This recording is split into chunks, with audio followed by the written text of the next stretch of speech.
the chairman of the mission management team do something very unusual. They are no-go. One of their constraints is no-go. And he said, launch it anyway. Launch it anyway. They're launching it anyway. Shuttle launch control. Because it's barely possible that they're going to have any trouble. But this is not what NASA usually does. If it's no-go, they don't go. This time, they said go when the condition was no-go. The possibility of some rain, maybe, if they were to make an emergency landing. We're going to get to Malachi in just a second on that. So this no-go means that they're recommending don't do it? This means that they're violating a constraint.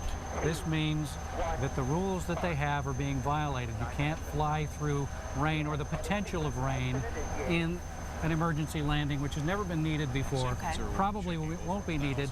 The reason you don't want a bigger reason you don't want to fly through rain is it messes up the space shuttle. Okay. It messes up the tiles that protect it from re-entry. But you know what? But it's not going back up. It's not going back up. Interesting. Wow. So they said go. I don't know if that's why they said go. Right. But we're in the T-minus 9 minute. We're counting down now. 9 minutes to launch. Let's hit Malachi if we can.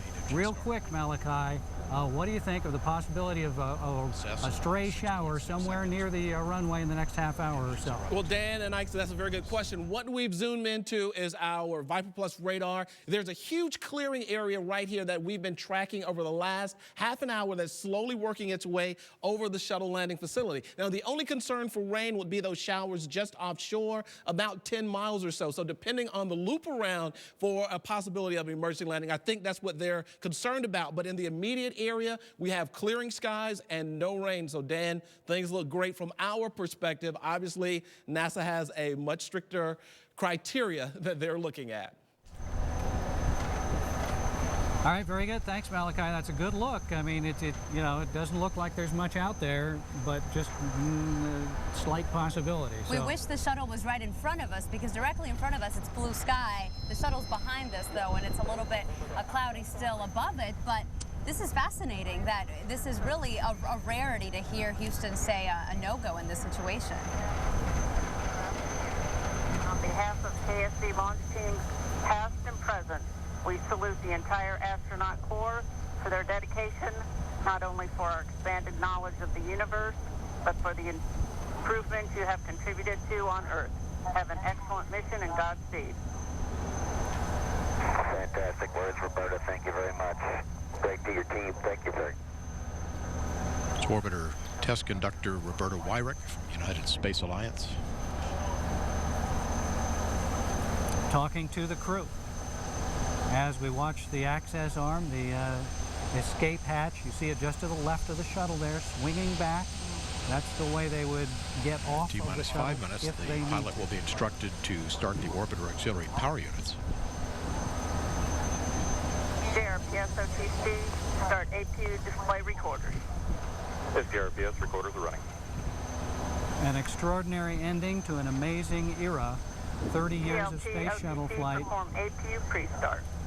for a spacecraft that has been, in my opinion, unappreciated and always was left in the shadow of the moon exploration age. But when you look back, the space shuttle has kind of snuck up on us and compiled an incredible 30-year record of flight, which is about to be climaxed. We hope with a safe launch. There is always a risk. A 30-year record, which, when you look at the totality of it and all the space shuttle has done, fully measures up to the moon landings. We'll go down to T-minus 5 minutes here. No plan to hold here at 5. They were talking about it. I don't think they're going to hold. And we're going to listen to pilot Doug Hurley start up the auxiliary power units, which are a kind of an onboard generator which let the space shuttle's engines move for maneuvering purposes. Its flaps and rudder.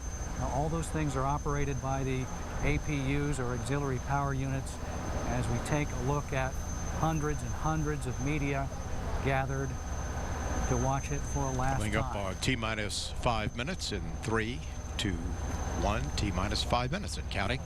APU start. TLT OTC, perform APU start. Head on. CDR OTC, reconfigure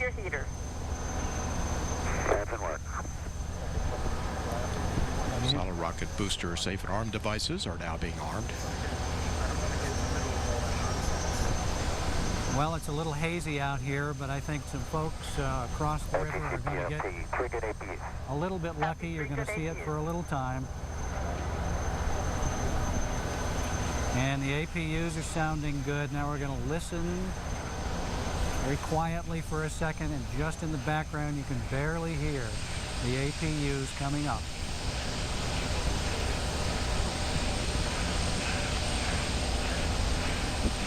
Next milestone is a check of the orbiter's flight controls. TLS is go for purge sequence 4. It's a rhythmic sound, a pulsating. Those are the exhaust vents from the APUs that you hear. So the space shuttle And is there will alive. be a steering check of Atlantis' 3 main engines.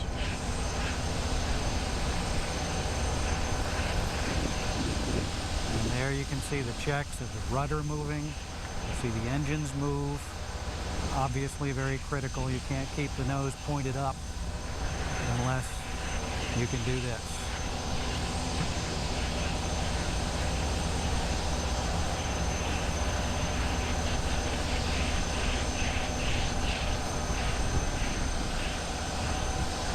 That's the way you fly a rocket.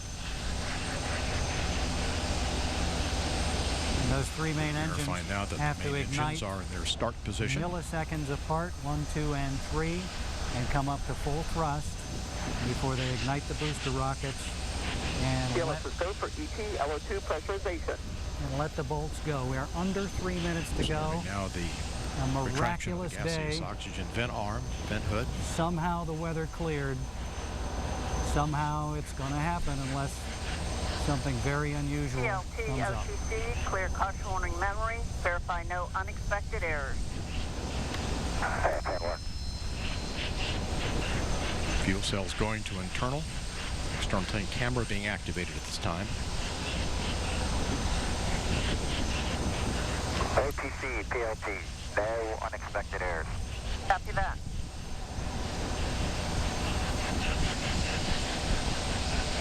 Flight crew, OTC, close and lock your visors and initiate O2 flow.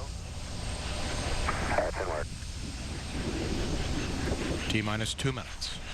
And inside the cockpit of the space shuttle now can be heard Go for ET LH2 the clicking and pressurization. the snapping of the visors coming down, the rocket booster oxygen cameras being being turned on. The commander is talking to his crew now on the intercom. We can't hear it, but they're talking to each other in there about the last flight of the mighty spaceship Atlantis. T-minus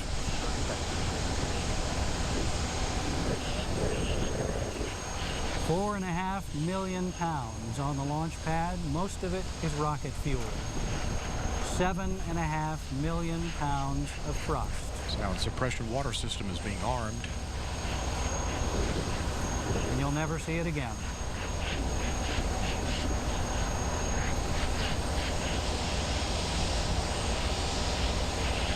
T-minus 1 minute.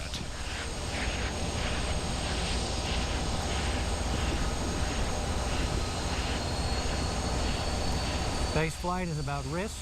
But oxygen and liquid about hydrogen fill beauty. and drain valves It's are about closed. adventure. You're about to see it. T-minus 40 seconds, handing off to Atlantis' computers at T-minus 31. T-minus 35, 33, Clock will hold at T-minus 31 seconds due to a failure. They're going to hold the And we countdown and had a start the failure. launch. Grand launch sequencer. The GOX retract switches. Something failed. NFTDSP. Go ahead. Yes, sir. We need guys to go do the verification per the LCC, please. All right. C-Mac. They've got 3 minutes to C-Mac, fix the whatever it LCC is. says we need to verify using a camera, and we're positioning camera 62 right now. Okay. Let us know as soon as 62 is swung over and you can verify LCC for GVA retract, please. I may have spoken too soon about scrubbing the launch, but they are holding the We're countdown. holding here 31 seconds while we get a verification that the GVA has fully retracted. The gaseous vent For our pre-flight. arm This is CMAC. We verify retracted. Okay, they're all right. One of the vent arms And you can that verify swings that back. it's retracted per the instructions that we've developed, correct? That's correct. All right, and SPE? And NTD, SPE concurs. They satisfy the requirements of GSC 13 pre-plan contingency. I'm go. Okay, I copy. And launch director. Yes, sir. I heard all that. Concur. Press on. All right, very good. NTD, Press SPE. on. Yes, sir. Yes, sir. I need concurrence to GLS and mass to clear the hold, please. Very good. And CLS, you have concurrence? Go. Copy that. It's in work. Thank you. Let us know when that's complete. They had to verify that one of the arms was swung all the way back. A camera that looks at that NTD, malfunction. we have it in work. So they had to verify it by other cameras or just by eyeballs or however else they did it. They have now verified it. The launch director has said press on. They've only got 2.5 minutes. Just a reminder for folks, our launch back hold time is 3 minutes and 16 seconds. Okay, you heard him say that the hold time is 3 minutes and 16 seconds, but they've eaten into it. NTD, CCLS on 212. We're ready to go. All right, very good. Now go already. And launch director, with that cleanup, we're going to go ahead and proceed. Yes, sir. Please do. All right. And all personnel, we are going to pick up the clock here momentarily. CLS, you can resume the clock on your mark. Copy that. Countdown clock will resume on my mark. 3, 2, 1, mark. T-minus Auto sequence start. handoff to Atlantis' computers has occurred. Solid rocket booster nozzle steering check and work. 20. Firing chain is armed. 15. Go for main engine start. T-minus 10, 9, 8, 7, 6, 5. All 3 engines up and burning. 2, 1, 0, and liftoff. The final liftoff of Atlantis on the shoulders of the space shuttle. America will continue the dream. Program, Houston. Roger roll, Atlantis. Houston now controlling the flight of Atlantis. The space shuttle spreads its wings one final time for the start of a sentimental journey into history. 24 seconds into the flight, roll program complete. Atlantis now heads down, wings level on the proper alignment for its 8.5-minute ride to orbit. 4.5 million pounds of hardware and humans taking aim on the International Space Station. 40 seconds into the flight, the 3 liquid fuel main engines throttling back to 72% of rated performance in the bucket, reducing stress on the shuttle as it goes transonic for the final time. Engines now revving up, standing by for the throttle up call.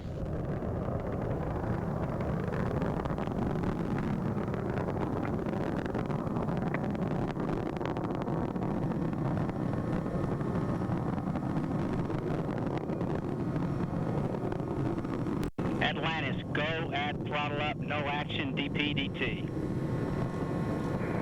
Go with throttle up, no action on DPDT. That call from Capcom Barry Wilmore, a transducer, instrumentation only, no action required.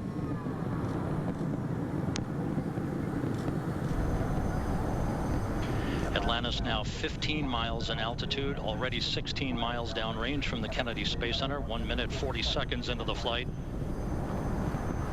Atlantis flexing its muscles one final time. Atlantis traveling almost 2,600 miles an hour, 21 miles in altitude, 24 miles downrange, standing by for solid rocket booster separation.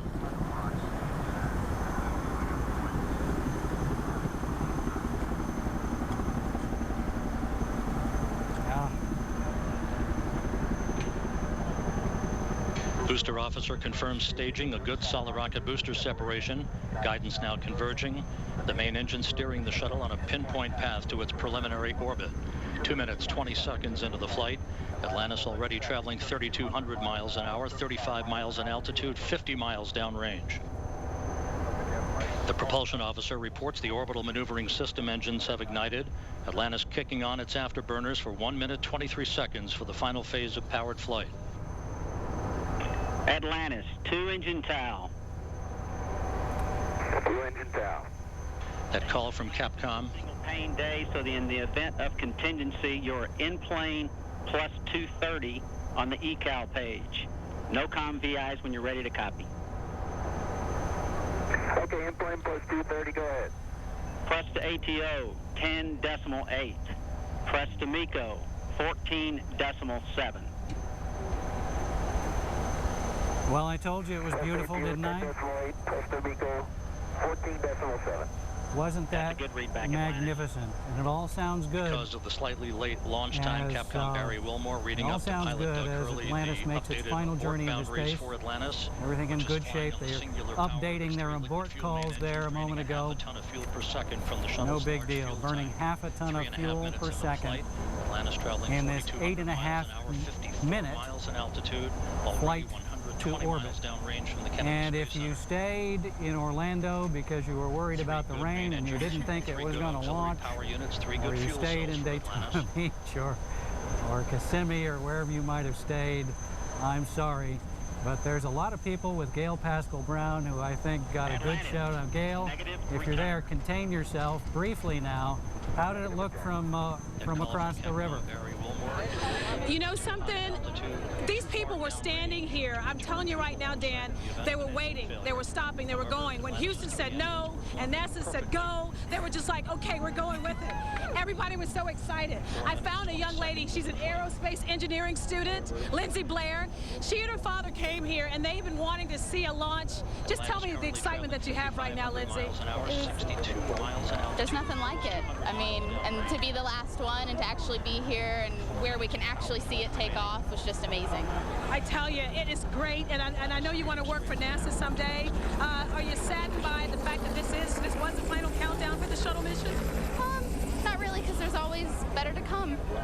All right, that's a positive attitude, but I'm telling you, people are so excited. They didn't want to have to come back, Dan. They didn't want to come back this weekend. They wanted to see the shuttle Atlantis go now. They did. Their cameras were all ready and raring to go, I tell you, and folks are still excited. Tell me about, you watched it. What were you thinking?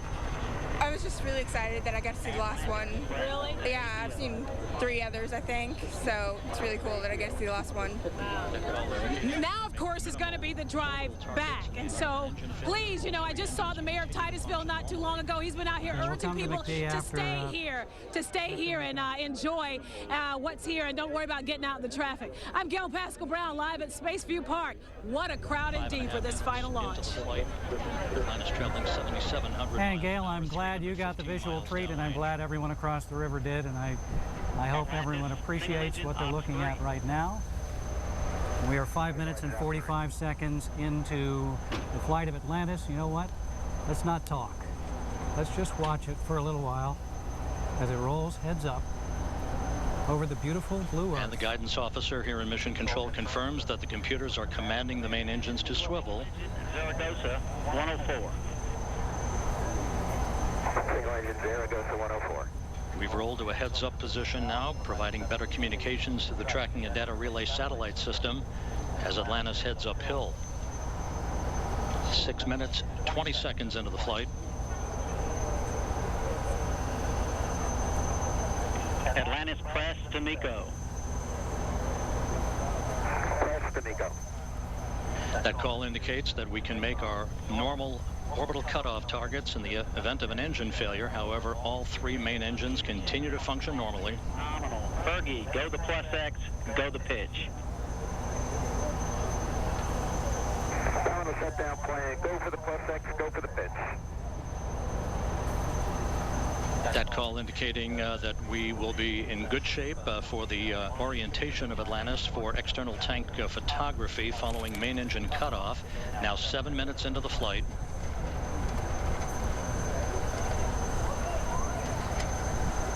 One minute, 20 seconds till main engine cutoff. Atlantis traveling 12,000 miles an hour.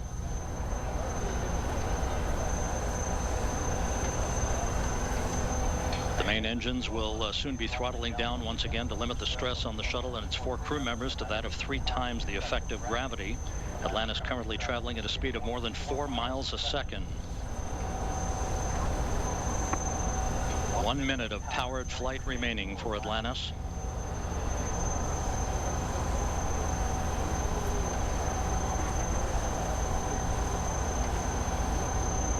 Three good main engines, 3 good auxiliary power units, 3 good fuel cells. Approaching the 8-minute mark into the flight.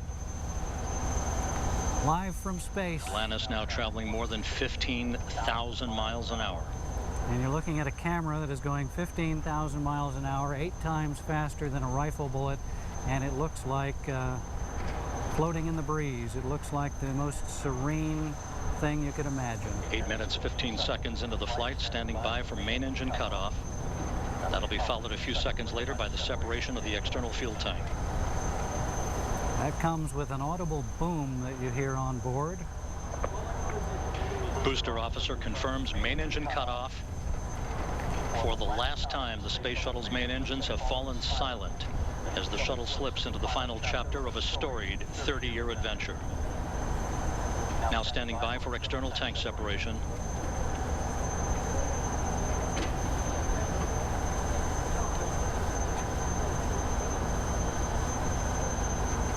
Atlantis off the tank. Commander Chris Ferguson will be maneuvering Atlantis now into an orientation to enable Sandy Magnus to capture digital still imagery of the external fuel tank as it drifts away. OMS 1 is not required. Your preliminary OMS 2 TIG, 37 minutes. Well, the echoes have died away. No OMS 1 required, thanks. And nothing that powerful will be heard on the Space Coast for a very long time.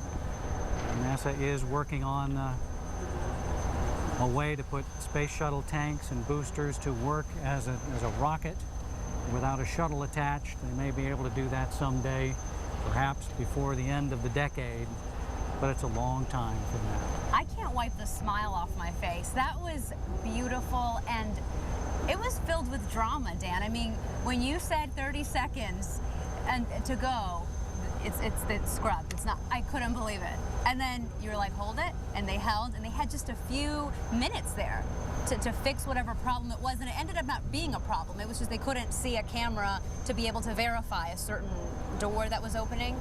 Yeah, correct. It was a problem that wasn't a problem, but there is again a rule to make sure that the GVA or gaseous vent arm is fully retracted, and of course if it's not fully retracted it could hit the shuttle, or the shuttle could hit it on the way up. So it's a very good rule to have in place. What you also heard was the world's best launch team following its every criterion and its every procedure. This is Mission Control Houston, Atlantis just as slick as you please, and making sure that it got done. With just about 3 minutes to go, they figured out a different way to verify that the door or the arm was retracted. They got it up just under the wire. A beautiful way to end the Space Shuttle A. A beautiful way to do it by people who won't have their jobs a whole lot longer, and they showed their devotion and their dedication, and they did it right. Dan, and they did it well. How are you feeling watching that? You have watched a lot of shuttle launches, and this was the last one. Attitude.